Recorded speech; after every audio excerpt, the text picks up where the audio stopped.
I want to find out a little bit more about how Wall Street might be reacting to Goolsbee, what differences we can expect from Christina Romer's tenure. Joining me now on the line, on the phone, is Brandeis economics professor Mann. I should point out she served as an economist for the Federal Reserve Board of Governors and for the President's Council of Economic Advisors, the group Goolsbee will now be heading up. Thank you, Catherine, for joining us. Appreciate your time. Hi, Melissa. So this appointment is actually something that many people thought would have happened in the past. Right. Because of Goolsbee's relationship with the Obama campaign, there were some who thought that he was going to be appointed chair initially. But, you know, he did play a role on the Economic Recovery Board, and, you know, that was some thought as a consolation prize at the time. In terms of differences, you know, one person is not going to be able to get this economy out of the situation that it's in. But I do think that moving him from the member to the chair does indicate, you know, a nuanced difference. Christina Romer was a student of the Great Depression, understood monetary policy, the financial markets at the time.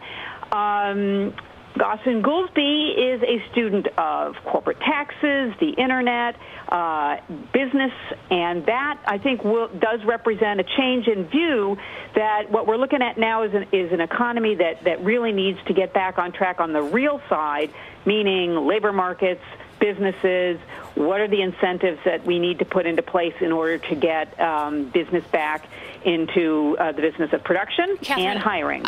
Off camera, just before the newscast started, we were also talking about the training, the MIT training. Right.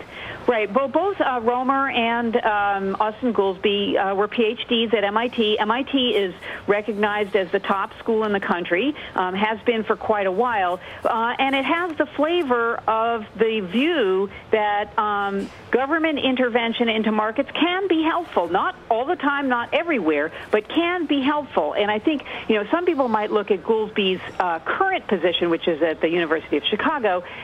Many people there often have the view that markets are always best.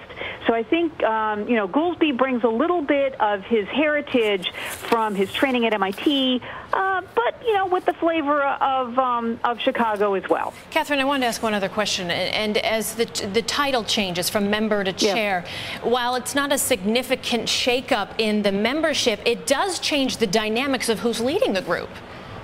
Yeah, it is. But, you know, those three players have their own sort of areas of expertise, and that's kind of how the membership works.